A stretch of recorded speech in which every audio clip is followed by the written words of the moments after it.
¿Qué tal amigos? Les saluda Paul Mil, es un gusto dirigirme a ustedes a través de este video. Se está grabando esto justamente con motivo del concurso estatal de debate político al que convoca el Instituto de la Juventud del Estado de Morelos. El día de hoy vamos a hablar justamente de cuáles son las características del debate, cuáles son sus diferencias respecto de otras formas de comunicación y bueno, cuáles son los criterios que se deben de considerar al momento en que uno quiere participar en un concurso de debate. Lo primero que seguramente se están preguntando ustedes es qué significa debatir o qué es el debate. Podemos entenderlo a partir de una definición directa de lo que es el debate, cuáles son las características, la impronta que tiene, pero también a partir de comparación, es decir, de qué no es el debate. Porque muchas veces se confunde la actividad del debate con otras como la oratoria o como la negociación. Justamente el debate no es un monólogo.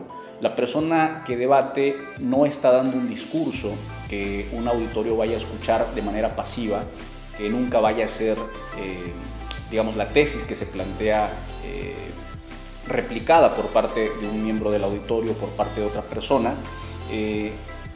Las contradicciones que se pueden encontrar dentro de un discurso, por ejemplo, cuando pensamos en la estructura clásica de la tesis, la argumentación, la presentación de refutaciones de las tesis contrarias o las probables tesis contrarias y la propuesta final que se encuentra en lo que se llama peroratio, pues estas contradicciones se pueden dar dentro de la estructura del discurso. Por ejemplo, si estamos dando un discurso nosotros y estamos haciendo una defensa de una política económica de libre mercado, hacemos el planteamiento de por qué el libre mercado es importante, hacemos la afirmación de que México tiene que insertarse más en la globalidad dentro del comercio internacional, damos los argumentos que sostienen esta postura, decimos que México se vería beneficiado por lo que producen otros países, los precios serían más competitivos, se combaten las prácticas monopólicas dentro del país y después hacemos una contradicción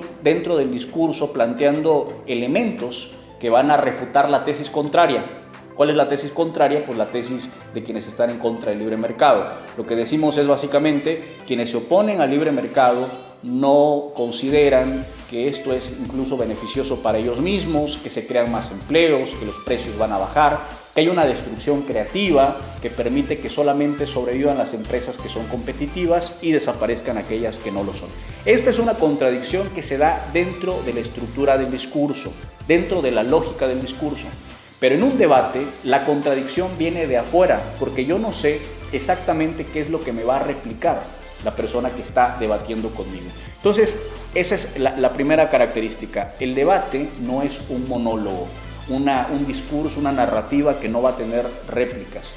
Es una presentación de ideas que tienen que ser confirmadas o que tienen que ser defendidas a lo largo del debate. El debate tampoco es una negociación. Nosotros sabemos que la negociación, para que sea ética y para que sea efectiva, competitiva, debe buscar que ambas partes ganen. Los elementos que preocupan al negociador tienen que ver con la persona que tiene enfrente.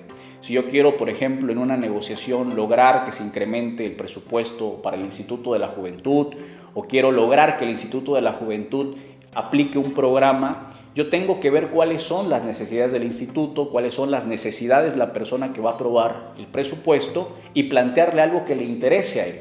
Entonces yo estoy preocupado por sus necesidades, por sus prejuicios, por su agenda, por su cultura, por su lenguaje. Sin embargo, en el debate se trata de que una persona gana y otra pierde.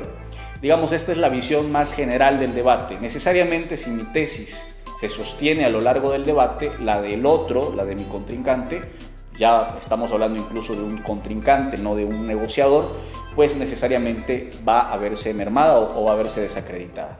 Y a mí no me interesa tanto lo que piensa él, es decir, me interesa escucharlo, tengo que poner atención, pero a quien me interesa convencer, a quien me interesa presentar la narrativa que yo estoy planteando, es al público que me está escuchando y al jurado que me califica. Es a ellos a quienes yo tengo que convencer y con quienes tengo que quedar bien, no con mi contraparte. Entonces,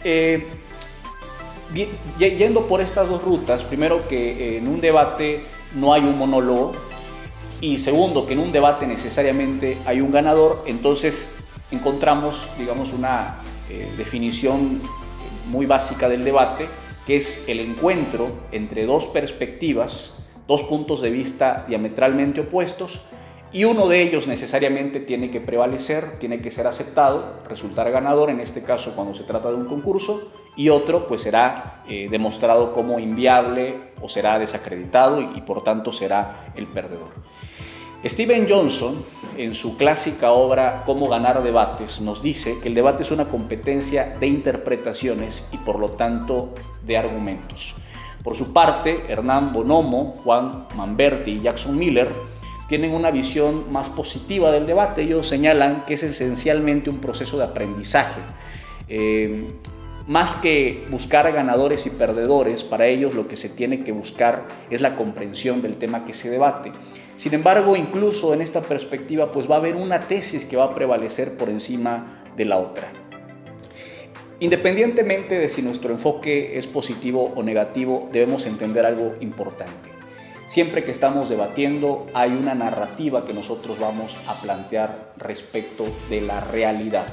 La realidad, entre comillas, porque justamente una de las características de los seres humanos es la multiplicidad de interpretaciones de lo que observamos. A diferencia de los animales que actúan por instinto, nosotros le damos un sentido a las cosas. Por ejemplo, la actividad sexual.